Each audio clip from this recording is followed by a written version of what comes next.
जय श्री हरि। दोस्तों, स्वागत है आपका मेरे YouTube चैनल द नैरेटिव नव पर। दोस्तों, भगवान विष्णु की विशेष कृपा पाने के लिए एकादशी तिथि उत्तम मानी जाती है। मान्यता है कि इस दिन प्रभु के नाम का उपवास रखने से व्यक्ति के बड़े से बड़े कष्टों का निवारण होता है। इतना ही नहीं, श्री विष्णु की उपासना से धन की देवी भी प्रसन्न होती हैं। शास्त्रों के मुताबिक एकादशी व्रत हर माह के शुक्ल और कृष्ण पक्ष की एकादशी तिथि पर रखा जाता है। इस दौरान हर माह की एकादशी का अपना विशेष महत्व है, लेकिन चैत्र माह के कृष्ण पक्ष की एकादशी सभी में महत्वपूर्ण है, क्योंकि इसे पाप मोचनी एकादशी कहते हैं। मान्यता है कि पाप मोचनी एकादशी के दिन श्री हरि की आराधना करने से वो अपने भक्तों के समस्त कष्टों का निवारण करते हैं। इस दौरान व्रत रखना और भी कल्याणकारी होता है। पाप मोचनी एकादशी व्रत के प्रभाव से साधक के सभी तरह के पाप नष्ट हो जाते हैं और जीवन में सुख समृद्धि वास करती है। आइए जानते हैं कि इस बार पाप मोचनी एकादशी कब पड़ रही है, इसका शुभ मुहूर्त क्या है, पारण समय क्या रहेगा, एकादशी व्रत की पूजा कैसे की जाती है और इस व्रत का इतना महत्व क्यों है। दोस्तों, इस बार चैत्र माह के कृष्ण पक्ष की पाप मोचनी एकादशी तिथि की शुरुआत 25 मार्च को सुबह 5:05 से होगी। इसका समापन 26 मार्च 2025 को सुबह 3:45 पर है। उदय तिथि के अनुसार 25 मार्च 2025 को पाप मोचनी एकादशी का व्रत रखा जाएगा। पंचांग के अनुसार इस साल पाप मोचनी एकादशी के दिन श्रवण नक्षत्र बन रहा है। इस दौरान शिव योग भी बनेगा, जो दोपहर 2:52 तक रहेगा। जानते हैं व्रत के पारण समय के बारे में। एकादशी व्रत के समापन को पारण कहा जाता है। हिंदू शास्त्रों के अनुसार एकादशी व्रत के अगले दिन सूर्योदय के बाद पारण किया जाता है।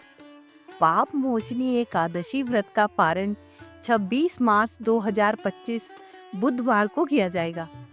व्रत पारण का शुभ मुहूर्त 26 मार्च को दोपहर 1:41 से शाम 4:08 तक रहेगा।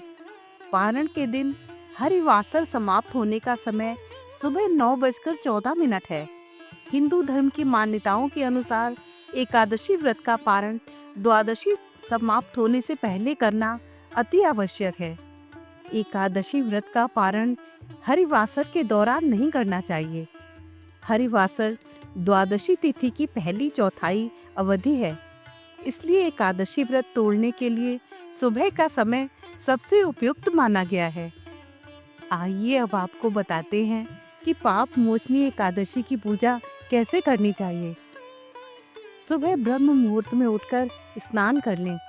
इसके बाद भगवान सूर्य को जल अर्पित करके व्रत का संकल्प लें। फिर मंदिर की साफ सफाई करके घर के मंदिर में दीप प्रज्वलित करें। भगवान विष्णु और माता लक्ष्मी का गंगा जल से अभिषेक करें। इसके बाद दोनों को वस्त्र अर्पित करें और माता लक्ष्मी को श्रृंगार की सामग्री भी अर्पित करें। भगवान विष्णु और माता लक्ष्मी को मिठाई से भोग लगाएं। फिर व्रत कथा का पाठ करके अंत में भगवान की पूरी श्रद्धा के साथ आरती करें। अंत में जितना ज्यादा हो सके लोगों को प्रसाद दें। दोस्तों, एकादशी का दिन भगवान विष्णु की पूजा और पापों से मुक्ति प्राप्त करने का विशेष अवसर है। व्रती इस दिन उपवासी रहकर भगवान विष्णु के मंत्रों का जाप और उनकी पूजा करते हैं, जिससे जीवन में पुण्य और सुख की प्राप्ति होती है। साथ ही इस दिन किए गए अच्छे कार्य और दान से सभी पाप समाप्त होते हैं और मोक्ष की प्राप्ति होती है। आइए जानते हैं पाप मोचनी एकादशी पर किए जाने वाले प्रमुख उपायों के बारे में। पाप मोचनी एकादशी पर उपवास करना अत्यधिक शुभ माना जाता है। यदि संभव हो तो संपूर्ण दिन उपवासी रहें और केवल फलाहार करें। उपवास करने से शरीर और मन की शुद्धि होती है, साथ ही पापों का नाश होता है। इस दिन विशेष रूप से भगवान विष्णु और श्री कृष्ण की पूजा करनी चाहिए। उनके मंत्रों का जाप और उनका ध्यान करने से पापों का नाश होता है और पुण्य की प्राप्ति होती है।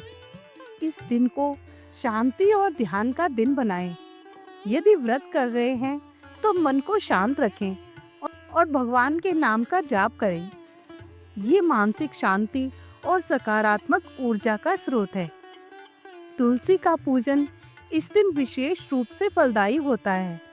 तुलसी को पवित्र माना जाता है और इसके साथ पूजा करने से पापों से मुक्ति मिलती है।